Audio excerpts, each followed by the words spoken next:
வணக்கம் மக்களே. இன்னைக்கு இந்த பூந்திக்கொட்டைன்ற ஒரு செடி மரத்தை காட்ட போகிறேன். பாருங்க எப்படி பூ வச்சிருக்குன்ட்டு.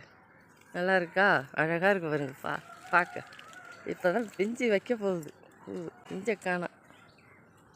எப்படி இருக்குது பாருங்க பூ. ஒரு காலத்தில் சின்ன வயசில் எங்களுக்கு தலைக்கு தேய்க்கிறதுக்கு இதுதான் அரப்புத்தூள் சாம்பு. அப்போல்லாம் இதுதான் முடி நீட்டாக வளரும், அடர்த்தியாக இருக்கும், கருப்பாக இருக்கும். பூந்திக்கொட்டைன்னுவாங்க. இதை நாங்கள் புங்கங்கான்னு சொல்லுவோம்.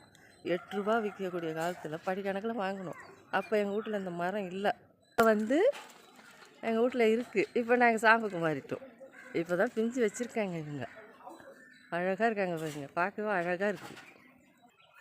நாங்கள் படிக்கக்கூடிய காலத்துலலாம் கஞ்சி தண்ணீர்களை வடித்த கஞ்சி அதில் இந்த கொட்டையை ஊற வச்சு அரைச்சா உரலில் உளுந்து மாவு மாரி இருக்கும்.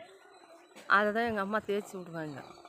இப்போ அதெல்லாம் விட்டாச்சு. எங்கள் வீட்டில் இருக்குது. அதோட அருமை தெரியல. ஆனால் இப்போ தான் பூ வச்சுருக்காங்க. பிஞ்சை காணோம். பிஞ்சி ஆய் வச்சா நான் உங்களுக்கு அப்புறம் காட்டுறேன். பார்க்கவே அழகாக இருக்குது பாருங்க. பூலாம் ரொம்ப அழகாக இருக்காங்க பாருங்க. அம்சமாக செமையாக இருக்குல்ல. அப்புறம் வாத நாராயணன் கீரை ரொம்ப அழகாக இருக்காங்க பாருங்க. ஃப்ரெஷ்ஷாக இருக்காங்க. இது மூட்டு வலி முடக்குவாதத்துக்குலாம் நல்லது. இந்த தோசை மாவில் வெங்காயத்தில் கடுகு உளுத்தம்பருப்பு வெங்காயம் எல்லாம் வதக்கி போட்டு தோசை ஊற்றி கொடுப்பாங்க. மூட்டு வலி முட்டி வலி எல்லாத்துக்கும் நல்லது. அழகாக இருக்காங்க பாருங்கள்.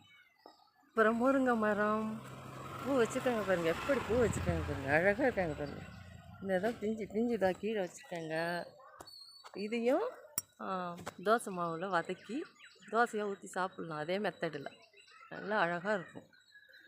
பாருங்கள் பசுன்னு அழகாக இருக்காங்க பாருங்கள். துளிர் விட்டு பூவை பார்த்தீங்களா?